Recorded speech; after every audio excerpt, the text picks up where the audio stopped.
Hello दोस्तों, कैसे हो आप लोग? आई होप आप लोग अच्छे होंगे और अच्छा होना भी चाहिए। जैसे कि आप लोग पता है 8th पे कमीशन को मंजूरी मिलने के बाद इस समय सबसे ज़्यादा चर्चा का विषय कोई और डिपार्टमेंट नहीं है जितना कि ग्रामीण डाक सेवक है।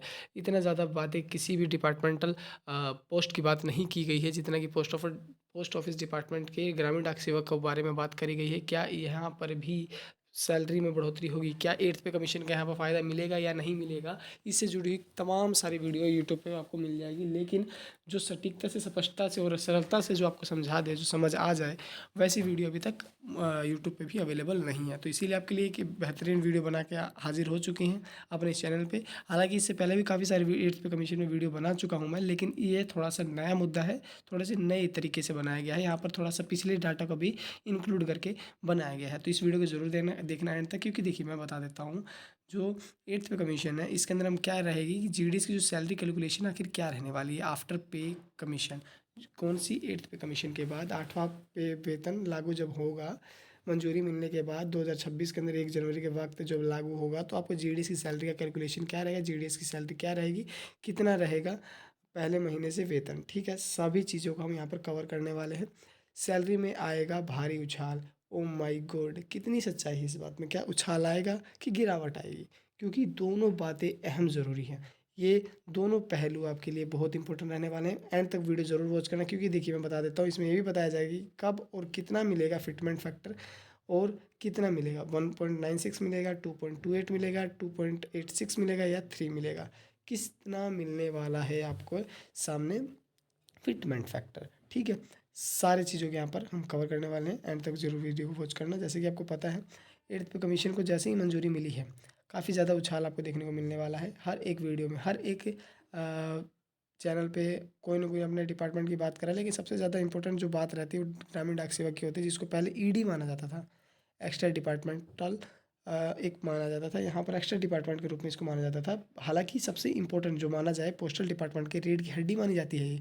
अगर ये जीडीएस अगर ना हो, अगर जीडीएस कार्यरत ना हो, तो पोस्ट ऑफिस पूरी तरह से धराशायी हो जाएगा, निरस्त हो जाएगा, परास्त हो जाएगा। लेकिन इसके हक में कोई भी नियम, इसके हक में कोई भी कानून और इसके हक में कोई भी सुनवाई नहीं हो रही है। इसी प्रति हम देखते हैं अपनी तरफ से जो आंकड़े बना रखे हैं, आखिर कितना सटीकता है। ठीक है, ये हालांकि ये एक एक्स्ट्रा वीडियो बनाने वाला हूँ एक, जिसके अंदर ये पूरी बातें बताई जाएगी। लेकिन इससे पहले जो इम्पोर्टेंट, जो इस वीडियो के अंदर जो टॉपिक है उसको कवर किया जाए, वो बेहतर रहेगा। जैसे कि हम बात करेंगे 8th पे कमीशन से पहले हम बात करेंगे 6th पे कमीशन की। ठीक है, 6th पे कमीशन कब लागू हुआ था? 2006 में। ठीक है, 2006 से 2016 तक इसका चला था कार्यकाल। ठीक है, 10 साल का होता है। तो जो बीपीएम की उस टाइम जो सैलरी थी वो आपकी 4,669 रुपये थी। याद रखना इस चीज़ का, बीपीएम की जो सैलरी थी वो 4,669 थी। ये लेवल 2 की बात कर रहा हूँ मैं, लेवल 2 की सैलरी आई थिंक थी ये, क्योंकि उस टाइम केवल 3 घंटे की जॉब थी ये। जीडीएस उस टाइम केवल 3 घंटे की जॉब थी और ये लेवल 2 की सैलरी थी। और यहाँ पर एबीपीएम की बात करी जाए तो 3,891 रुपये थे, और ये भी लेवल 2 की थी और ये भी 3 घंटे की जॉब थी। तो ये आपकी 6th पे कमीशन के वक्त 4 घंटे की ड्यूटी नहीं होती थी ग्रामीण डाक सेवक की, वो केवल 3 घंटे की होती थी। ठीक है, और बात करेंगे यहाँ पर जो आपकी 7th पे रहेगी, 7th पे कमीशन में आखिर कितना उछाल आया, तो आप देख सकते हैं 7th पे कमीशन में जैसे कि 4,669 रुपये थे, उसको 2.57 फिटमेंट फैक्टर लगा, जैसे कि आपको पता है, तो सीधा उसमें उछाल आया, 12,000 रुपये सैलरी होगी। यानी आप देख सकते हैं 2.5 गुना बढ़ोतरी हुई आपकी सैलरी में। और वहीं पर बीपीएम की भी बात होगी 2.5 गुना, और यहाँ पर भी 2.5 गुना बढ़ी आपकी एबीपीएम में भी। यानी टोटल आप देख सकते हैं 10,000 रुपये इसमें और 12,000 रुपये यहाँ पर आपकी बढ़ती हुई नज़र आई थी। तो यही बात है, देखिए 6th पे कमीशन को मंजूरी मिली थी 2006 में, और 2016 तक चला था। ठीक है, 7th पे कमीशन लगा 2016 में और 2026 तक चलने वाला है। जीडीएस को कब मिला ये? ठीक है, मैं बता देता हूँ। एक बार 2006 की बात करी जाए तो यहाँ पर भी जीडीएस को 2.5 से 3 साल के बाद इसका लाभ मिला था। याद रखना इस चीज़ का, 2.5 से 3 महीने साल के बाद इसका लाभ मिला था। यानी 2006 से लेकर 2008 में इसका लाभ मिला था जीडीएस डिपार्टमेंट को। वहीं पे बात करी जाए 7th पे का में भी सीधा है, 2 साल का गैप के बाद 2018 में मिला लाभ 7th पे कमीशन का। यानी 7th पे कमीशन को मंजूरी मिलने में टोटल 2 साल लग चुके थे डिपार्टमेंट के थ्रू। यानी यूनियन भी बना, मांगे भी रखी गई, संचार मंत्री से भी बात की गई, लेटर पर लेटर लिखे गए, मंजूरी मिलने के बाद भी कम से कम 2 साल लग चुके थे। ठीक है, तो आप इस चीज़ पे भी थोड़ा नोट करना पॉइंट को। अब बात करेंगे 8th पे कमीशन। जल्दी जल्दी मैं कवर कर रहा हूँ सारे टॉपिकों को, हालांकि मैं चाहूँ तो एक एक टॉपिक पे घंटों बहस कर सकता हूँ मैं, लेकिन उस चीज़ पे मैं नहीं करने वाला हूँ। ज़्यादा आपको कन्फ्यूज़न में नहीं रखने वाला हूँ, जितना हो सके क्लियर कट शॉर्टकट में आपको सब समझाने वाला हूँ। 8th पे कमीशन की बात करेंगे तो 8th पे कमीशन का कार्यकाल रहेगा 2026 से लेके 2036 तक, ठीक है। ये आपका कार्यकाल रहेगा, यानी 10 साल तक का रहता है, आपको जैसे कि पता है 10 साल तक रहता है। तो 2026 में ये लगेगा 1 जनवरी से 1/1/26, और ये रहेगा 1/1/36 तक रहेगा ये, ठीक है। आखिर अब मैं आपको बता देता हूँ, दो आपका जो 2026 के अंदर जो आपका लगने वाला है 1/1/26 में, इसकी बात करी जाए तो इसके लिए NCGP ने GDS को उस लिस्ट में इंक्लूड कर दिया है जिसको सेंट्रल गवर्नमेंट से सीधा लाभ मिलना चाहिए। उसमें मैंने आपको पूरा एकदम लेटर के साथ, प्रूफ के साथ आपको दिखा रखा, वीडियो जाकर ज़रूर देख लेना। तो हालांकि मैं बता देता हूँ उसमें क्या सीन था। उसमें इंक्लूड किया गया है GDS को, मांगी क्या रखी गई है, ग्रेटिट्यूड की मांग की गई है, एजुकेशन की सॉरी मेडिकल की, ट्रैवल की,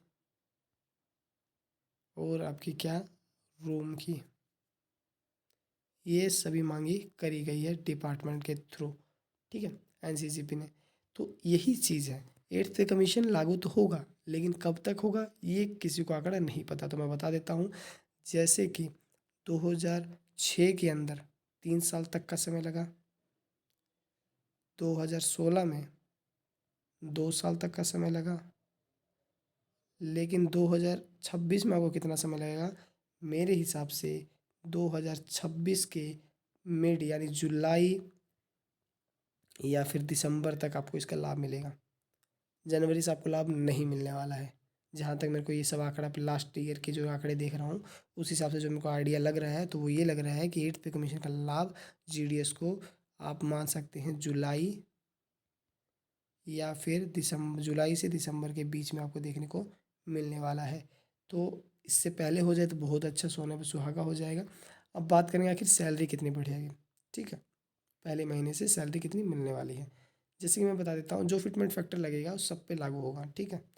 तो यही है कि अगर 12,000 रुपये आपकी बेसिक सैलरी इस वक्त चल रही है, फिटमेंट फैक्टर 1.96 लगता है तो 23,520 रुपये, 12,000 लगता है 2.26 लगता है तो 27,120, 2.5 लगता है तो 30,840, और वहीं पर 0.86 लगता है तो 34,200, और 3 गुना लगता है तो 36,000 रुपये आपकी सैलरी हो जाएगी। लेकिन एक चीज़ ध्यान रखना, एक चीज़ आप ध्यान रखना, ज़रूरी नहीं है कि आपकी सैलरी इतनी ही बढ़े।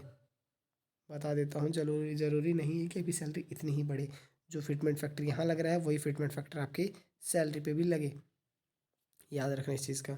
हो सकता है कि यहाँ पर भी GDS, जो कि पहले ED के नाम से जाना जाता था, एक्स्ट्रा रूप से बचे कुचे फिटमेंट फैक्टर इस पे लगाया जाए। हो सकता है कि 1.96 की जगह 1.57 लगे, 2.26 की जगह 2 लगे, 2.86 की जगह 2.26 लगे, इस टाइप से लग सकता है। ज़रूरी नहीं है कम लगाएंगे, GDS पे कुछ करने वाले एकदम हीन दृष्टि रखी हुई है डिपार्टमेंट ने, ठीक है। लेकिन हम तो वही आंकड़ा लेके चलेंगे जो सबके साथ हो, मतलब हम वही आंकड़ा लेके चल रहे हैं जो कि होना चाहिए। तो यही आंकड़ा है जो होना चाहिए। सभी आपके बता दी जो फिटमेंट फैक्टर लगेगा, लेकिन सबसे ज़्यादा जो चांस लग रहा है फिटमेंट फैक्टर लगने का, वो आपका 2.86 लग रहा है, और आपका लग रहा है 3। ये दोनों में से कोई एक रहने वाला है आपका, ठीक है। 34,000 या 36,000 के बीच में भी सैलरी रहने वाली है। वहीं बात करेंगे 8th पे कमीशन की, ABPM और डाक सेवक की सैलरी एक ही है, सेम ही है और सेम ही रहेगी। तो मैं यहाँ पर मेंशन करना भूल गया हूँ, लेकिन आप लोग समझ जाना, ठीक है। यहाँ पर 10,000 आपकी वो है बेसिक सैलरी, ठीक है। और अगर 1.96 लग रहा है तो 19,600, 2.26 लग रहा है 22,600, 2.57 लग रहा है तो 25,700, 2.86 लग रहा है तो 28,600, और 3 गुना लग रहा है तो 30,000 सैलरी आपकी डायरेक्ट हो जाएगी। जैसे कि मैंने पहले बताया था कि GDS जो आपका है काफ़ी हीन दृष्टि से देखा जाता है डिपार्टमेंट के थ्रू। ज़रूरी नहीं है, ज़रूरी ये नहीं कह रहा हूँ कि केवल पोस्टल डिपार्टमेंट के थ्रू देखा जाता है, हालाँकि हर एक डिपार्टमेंट के थ्रू देखा जाता है।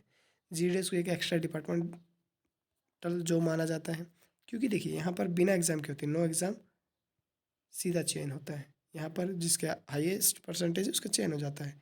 और जिस हिसाब से जितना ज़्यादा काम ये करती हैं, जो आपके जीडीएस कर्मचारी जितना काम करते हैं, उस हिसाब से इनकी सैलरी काफ़ी ज़्यादा कम है। ये डिज़र्विंग सैलरी नहीं है, इसके ऊपर विचार करना चाहिए। हालाँकि आंदोलन का भी आंदोलन का भी समय चल रहा है, हो सके तो आंदोलन आपको देखने को मिलने वाला है। स्ट्राइक देख सकते हैं आप, ठीक है, स्ट्राइक देख सकते हैं सभी यूनियन के थ्रू जीडीएस के लिए, अन्य एट्थ पे कमीशन में सम्मिलित करने के लिए। यहाँ पर एक आप देख सकते हैं, हालांकि अभी 1-2 दिनों के अंदर आपको खबर मिल भी जाएगी, हो सके तो मैं वीडियो उस पर भी बना दूंगा।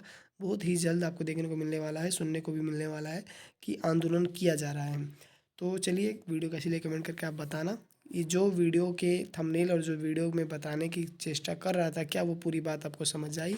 क्या वही बात बताई गई कि कुछ अलग-थलग की बातें बताई गई, केवल आपको गुमराह किया गया है? प्लीज़ कमेंट करके ज़रूर बताना। वीडियो में कैसी लगी वीडियो कमेंट करके ज़रूर बताना। दोस्तों तक ज़रूर शेयर करना जो जीडीएस में कार्यरत है, कार्य करना चाहते हैं, जीडीएस डिपार्टमेंट में आना चाहते हैं, ठीक है?